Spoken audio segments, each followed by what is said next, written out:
ओम शांति। आज 12 अक्टूबर 2023 बाबा की मधुर महावाक्य। प्रातः मुरली। ओम शांति। बाप दादा मधुबन। बोले बाबा, मीठे बच्चे, श्रीमत पर चलो तो तुम्हारे सब भंडारे भरपूर हो जाएंगे, तुम्हारी तकदीर ऊंच बन जाएगी। प्रश्न है, इस कलयुग में किस चीज का देवाला निकल चुका है? देवाला निकलने से इसकी गति क्या हुई है? उत्तर, कलयुग में पवित्रता, सुख और शांति का देवाला निकल चुका है। इसलिए भारत सुखधाम से दुखधाम, हीरे से कौड़ी जैसा बन गया है। यह खेल सारा भारत पर है। खेल के आदि मध्य अंत का ज्ञान अभी बाप तुम्हें सुना रहे हैं। तकदीरवान सौभाग्यशाली बच्चे ही इस ज्ञान को अच्छी रीति समझ सकते हैं। गीत। भोलेनाथ से निराला कोई नहीं। ओम शांति। भगवान वाच्य। कौन सा भगवान? भोलानाथ शिव भगवान वाच्य। बाप भी समझाते हैं। टीचर का भी काम है समझाना, सदगुरु का भी काम है समझाना। शिव बाबा को ही सत बाबा भोलानाथ कहा जाता है। शंकर को भोला नहीं कहेंगे। उनके लिए तो कहते हैं, आंख खोली तो सृष्टि को भस्म कर दिया। भोला भंडारी शिव को कहते हैं, अर्थात भंडारा भरपूर करने वाला। कौन सा भंडारा? धन दौलत सुख शांति का। बाप आए ही हैं पवित्रता सुख शांति का भंडारा भरपूर करने। कलयुग में पवित्रता सुख शांति का देवाला है, क्योंकि रावण ने श्राप दिया हुआ है। सब शोक वाटिका में रोते पीटते रहते हैं। भोलानाथ शिव बैठ सृष्टि के आदि मध्य अंत का राज्य समझाते हैं। अर्थात तुम बच्चों को त्रिकालदर्शी बनाते हैं, ड्रामा को तो और कोई जानते नहीं। माया ने बिल्कुल ही बेसमझ बना दिया है। बाप का ही यह हार जीत दुख सुख का नाटक है।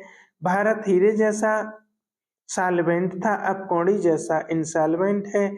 भारत सुखधाम था, अब दुखधाम है। भारत हेवन था, अब हेल है। हेल से फिर हेवन कैसे बनता है? उसके आदि मध्य अंत का ज्ञान सिवाय ज्ञान सागर के कोई समझा ना सके। यह भी बुद्धि में निश्चय होना चाहिए। निश्चय उनको होता है जिनकी तकदीर खुलनी होती है, जो सौभाग्यशाली बनने वाले हैं। दुर्भाग्यशाली तो सब हैं ही। दुर्भाग्यशाली माना तकदीर बिगड़ी हुई, भ्रष्टाचारी हैं। बाप आकर श्रेष्ठाचारी बनाते हैं, परंतु उस बाप को भी कोई मुश्किल समझ सकते हैं, क्योंकि उनको देह नहीं है। सुप्रीम आत्मा बात करती है। पावन आत्माएं होती ही हैं सतयुग में। कलयुग में सब पतित हैं। अनेक मनोकामनाएं लेकर जगदम्बा के पास जाते हैं, जानते कुछ भी नहीं। फिर भी बाप कहते हैं, जो जो जिस जिस भावना से पूजा करते हैं, मैं उनको अल्पकाल क्षण भंगुर के लिए फल दे देता हूँ। जड़ मूर्ति कभी उसका फल नहीं दे सकती। फल देने वाला, अल्पकाल सुख देने वाला मैं ही हूँ, और बेहद के सुख का दाता भी मैं ही हूँ। मैं दुख दाता नहीं हूँ, मैं तो दुख हरता सुख करता हूँ। तुम आए हो सुखधाम से, सुखधाम में स्वर्ग का वर्षा पाने, इसमें परहेज बहुत है। बाप समझाते हैं, आदि में है सुख, फिर मध्य में भक्ति मार्ग शुरू होता है तो सुख पूरा हो, दुख शुरू होता है। फिर देवी देवता वाम मार्ग, विकारी मार्ग में गिर पड़ते हैं, जहां से ही फिर भक्ति शुरू होती है। तो आदि में सुख, मध्य में दुख शुरू होता है, अंत में तो महान दुख है। बाप कहते हैं, अब सर्व का शांति सुखदाता मैं हूँ, तुमको सुखधाम में चलने लिए तैयार कर रहा हूँ। बाकी सब हिसाब किताब चुकतू कर शांति धाम में चले जाएंगे। सजाएं तो बहुत खाएंगे, ट्रिब्यूनल बैठती है। बाबा ने समझाया है, काशी में भी बलि चढ़ते थे। काशी कलवट कहते हैं ना। अब काशी में है शिव का मंदिर, वहां भक्ति मार्ग में शिव बाबा की याद में रहते हैं। कहते हैं, बस अब आपके पास आऊं बहुत रो रो कर शिव पर बलि चढ़ते हैं तो आधा कल्प क्षण भंगुर थोड़ा फल मिल जाता है। यहाँ तुम बलि चढ़ते हो अर्थात जीते जी शिव बाबा का बनते हो। 21 जन्म का वर्षा पाने के लिए जीव घात की बात नहीं।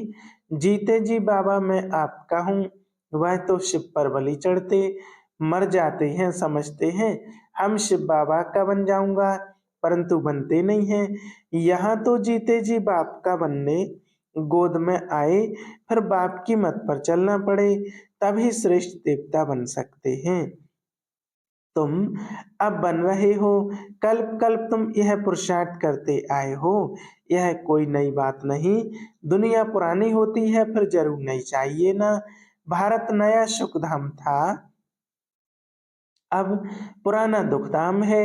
मनुष्य इतने पत्थर बुद्धि हैं जो यह नहीं समझते कि सृष्टि एक ही है, वह सिर्फ नई और पुरानी होती है।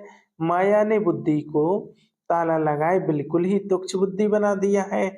इसलिए ऑक्यूपेशन जानने बगैर ही देवताओं की पूजा करते रहते हैं। इसका ब्लाइंड फेथ कहा जाता है।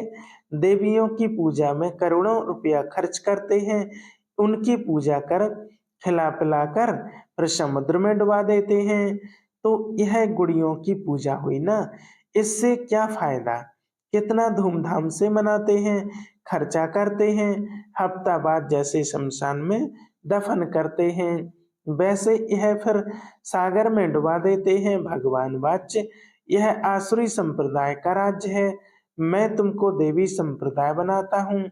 कोई को निश्चय बैठना पड़ा, कठिन है क्योंकि साकार में नहीं देखते।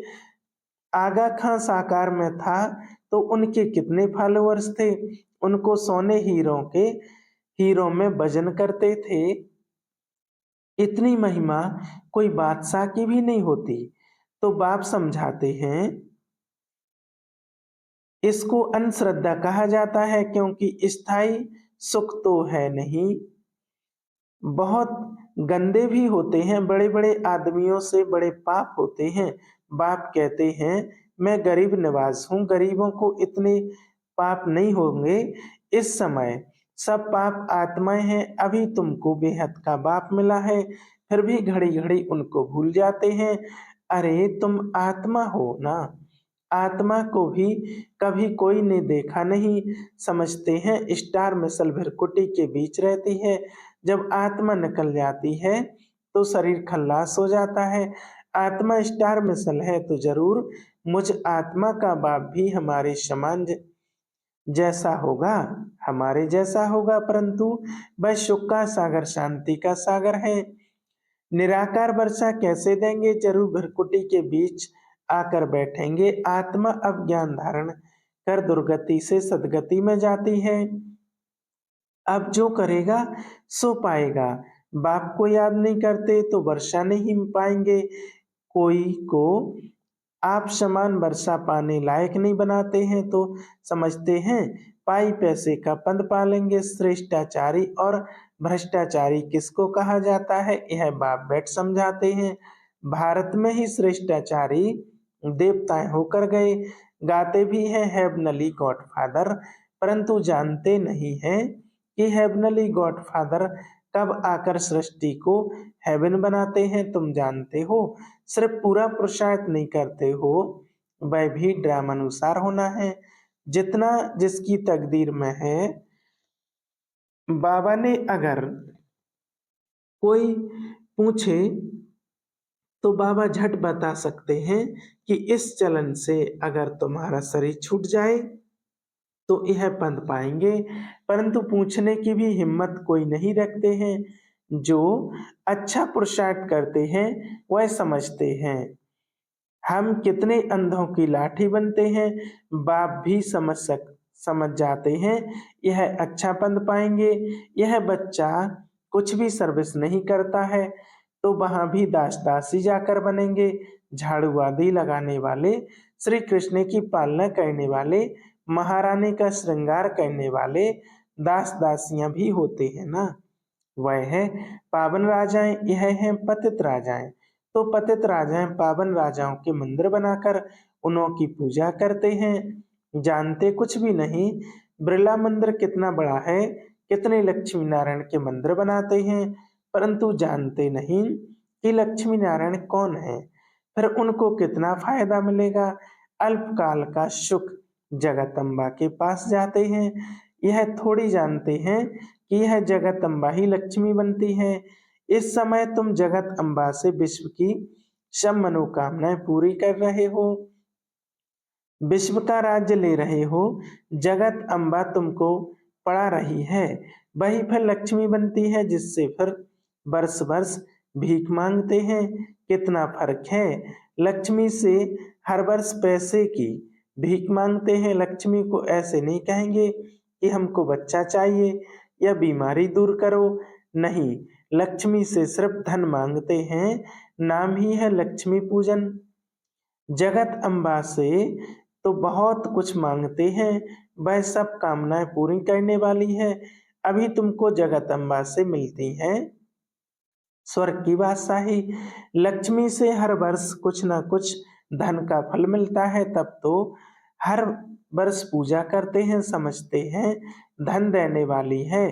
धन से फिर पाप करते रहते हैं, धन प्राप्ति के लिए पाप करते हैं। अभी तुम बच्चों को मिलते हैं अविनाशी ज्ञान रतन, जिससे तुम माला माल बन जाएंगे। जगत अम्बा से स्वर्ग की रजाई मिलती है, वहां पाप होता नहीं है। कितनी समझ की बातें हैं। कोई तो अच्छी रीति समझते हैं, कोई तो कुछ समझते नहीं है, क्योंकि तकदीर में नहीं है। श्रीमत पर नहीं चलते तो श्रेष्ठ थोड़ी बनेंगे, फिर पद भ्रष्ट हो जाता है। सारी राजधानी स्थापन हो रही है, यह समझना है। गॉडफादर हेवनली किंगडम स्थापन कर रहे हैं, फिर भारत हेवन बन जाएगा। इसको कहा जाता है कल्याणकारी युग। यह है बहुत सौ वर्ष का युग, और सभी युग 1250 वर्ष के हैं। अजमेर में बैकुंठ का मॉडल है, दिखलाते हैं स्वर्ग कैसा होता है। स्वर्ग तो जरूर यहाँ ही होगा ना। थोड़ा भी सुना तो स्वर्ग में आएंगे, परंतु पढ़ेंगे नहीं तो जैसे भील हैं। प्रजा भी नंबरवार होती है ना, परंतु वहाँ गरीब साहूकार सुख सबको रहता है। यहाँ तो दुख ही दुख है। भारत सतयुग में सुखधाम था, कलयुग में दुखधाम है। यह वर्ल्ड की हिस्ट्री ज्योग्राफी रिपीट होनी है। गॉड एक है, वर्ल्ड भी एक है। नई वर्ल्ड में पहले है भारत, अभी भारत पुराना है, जिसको फिर नया बनाना है। यह वर्ल्ड की हिस्ट्री ज्योग्राफी ऐसे रिपीट होती रहती है, और कोई इन बातों को नहीं जानते। सब तो एक जैसे नहीं होते हैं।